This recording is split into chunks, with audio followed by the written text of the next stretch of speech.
So here we are again working on the Dodge. I know I haven't posted about this one yet, but the other day I was driving around right around half tank, and I had my fuel light come on and start flashing at me, telling me that I had no fuel. I knew that I had a half a tank of fuel, so I came home and I scanned it. What I found was p0463 fuel sensor 1 circuit high. So at that point in time, I kind of thought maybe it could be wiring to the fuel level sensor. So I ended up putting $20 worth of fuel in it, drove it around for a bit longer. Again, right when it came back to that half fuel tank mark, I started getting that light coming back on. So I checked all the wiring for the fuel level sensor itself. I confirmed that the resistance of both the positive and negative circuit to it were within spec. So I decided to order a fuel pump. I'm in Canada here, so we can't actually find a fuel level sensor for it. I checked all my parts stores around, all the local ones, including the dealership. Even the dealership, the fuel level sensor supersedes to a fuel sending unit. The only place I could find one was Amazon. I don't really trust the Amazon parts too much. And the truck is at 200,000 kilometers. And I know the fuel pumps start to get weak in them because I have replaced quite a few of these fuel pumps for fuel pump performance codes. So I'm going to go ahead today and do something a little different. Normally I would be at my shop with a hoist, but I'm on vacation right now, so I'm at home and I'm going to do it in my garage. This time I'm going to actually try and just lift the box up either a bit or all the way. We'll see how far it goes from there. But I'm going to show you how to do this. It shouldn't be too hard. And we'll get going now, I guess.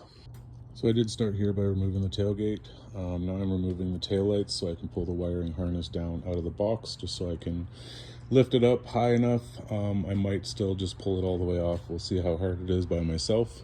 But yeah, so you have 2 screws right there on either taillight, and then there's a couple clips for your wiring, one here, one there. And then just up inside here, there is another clip that holds that wiring harness in, so you can pop that out. To get the tail light to come out, what I like to do is I put a plastic trim tool just back behind here, and I kind of just pop it out. It's on 2 little clips there. You can see, right here and right here. Those 2 clips just clip into the taillight themselves. And then from there you can pull the wiring off and pull your wiring harness out of the box. So I did want to mention also, this is a 16 Ram 1500 outdoorsman model, so I do have a backup camera. There is a wiring harness for the power lock as well as the camera in the tailgate. There's just a little plastic clip here. You push a button and that whole thing pops out, and then you can undo that as well. Next step I'm going to take here is undo the bumper and take the bumper off just so I don't scratch the box. Once I get that bumper off or close to being off, I will show you where you would locate the screws for that as well. So you're going to want to go ahead and remove the 3 screws that are holding your filler neck to your box, so it's nice and loose. Then the next step is to remove the license plate. So there's 2 bolts behind there, 15 mil. And underneath the truck, there are 2 more 15 mils on one side, 2 more 15 mils on the other side. And then the box bolts, if you look where your hitch bolts to the frame, there's a hole in it. If you go straight up through there, there's an 18 mil bolt there.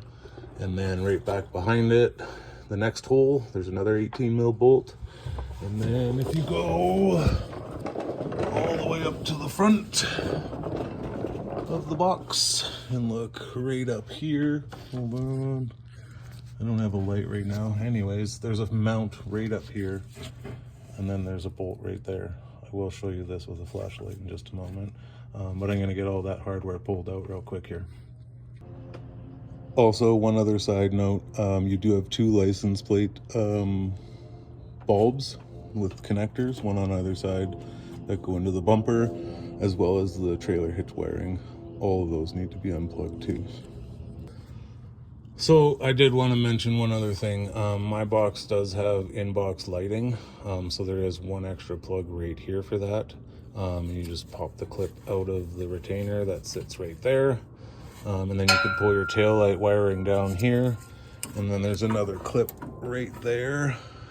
You can see it there. That's holding that wiring to the box as well. And then there was, all right, I thought there was one more clip here. Yes, there's one more clip right here for the trailer wiring that clips right there to the box as well. So get all of those undone, and then that's all your wiring for the box itself. This might differ between models depending on whether or not you have trailer wiring and in-box lighting, as well as the tailgate power lock and camera. So I do recommend leaving the 2 bolts behind your license plate. I broke them loose and I just kind of left them snug while I undid the other 2. Just in case I didn't want it to fall on me. The hitch does hold it pretty good, but I didn't want it to knock side to side while I was underneath and scratch up the box. So that's something you can keep an eye on as well. So just to show you, that's that 18 mil bolt at the front of the box that I was talking about. It's literally right at the front of the box, right there. So those are the last 2 bolts that we're going to take out before we lift this box up. So as you can see here, I didn't go too crazy. I know many of you may not have an engine hoist, but these boxes aren't that heavy. You could always just have a buddy help you, and you could lift it up bit by bit, blocking it up. But this is the easiest method I have to do it here in my garage by myself. Just a couple ratchet straps to the actual in-box hooks. They are definitely strong enough. I wouldn't be lifting it if there was anything in the box, because I don't want to damage those hooks. But being that the box is by itself, it's pretty light, so it's pretty doable at this point in time. So I'm just going to pause the video here. I'm going to get this box lifted up because I kind of need all my hands to do it. And then I'll show you what we're looking at. Well, as you can see, I got the box up at least, out of the way. But I kind of overthought this a little bit on myself, thinking that I've done these many of times. So on the long box, the fuel pumps is in a little bit further back location compared to where it is in the short box. So my fuel pump's underneath the cab halfway, and I don't think I'm gonna be able to squeeze it out. That being said, I'm literally 15 minutes into pulling this box off. So it's still gonna be easier than dropping the tank completely at this point in time, because these hoses and filler necks and the wiring harness crawling underneath this truck is actually a really big pain to undo from on the ground. So I'm going to be able to leave that filler neck attached to the tank, and I can undo the wiring harness from up top here, as well as the fuel line. And then what I'm going to do is I'm going to pull those fuel tank straps out and lower this fuel tank down, I don't know, 6 inches or a foot on my ATV jack. So I'm going to get up to that point now. For the fuel tank itself, it's pretty self-explanatory. Once you get underneath, there's 2 fuel tank straps. I do believe they're 15 or 16 mil bolt or nut that are holding the fuel tank straps to the inner side of the frame rail. And then once you do those, you can pull them down, and if you push up on the fuel tank strap on this side, it'll kind of pop it out of its little locked position in the frame rail, and then you can pull those straps right out. So I'm going to get this done, and I'll show you where we're at in a few minutes here. So I got the 2 16 mil nuts out like I was mentioning before.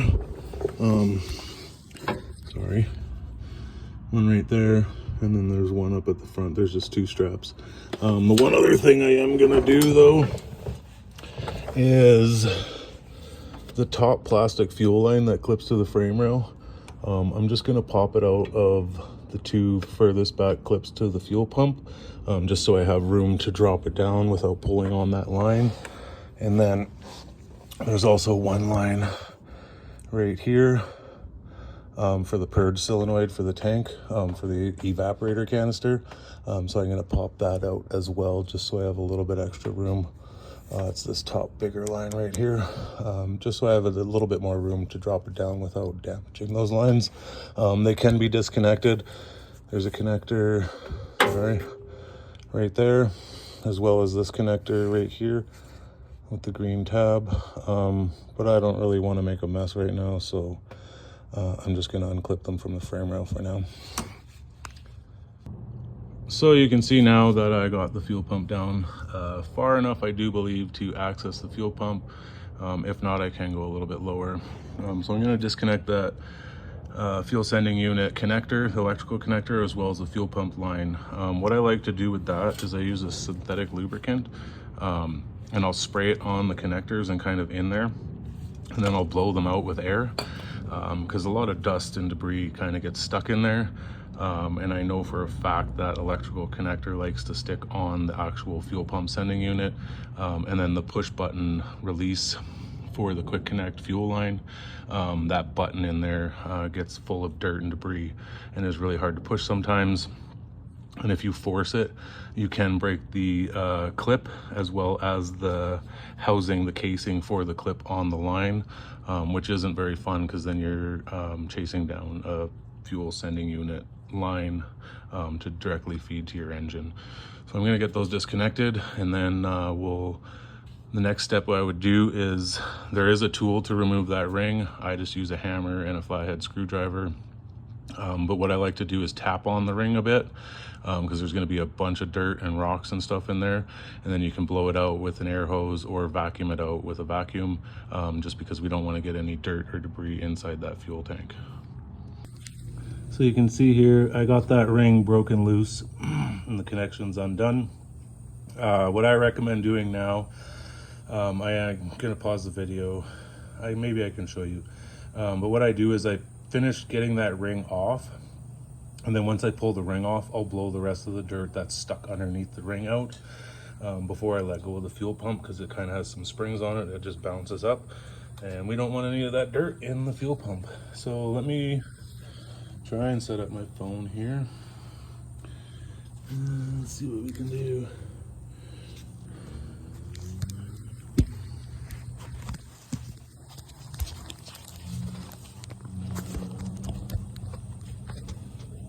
This might be a bit of a weird angle. Let me try this here. This isn't working, guys. All right, let's see if that works or not.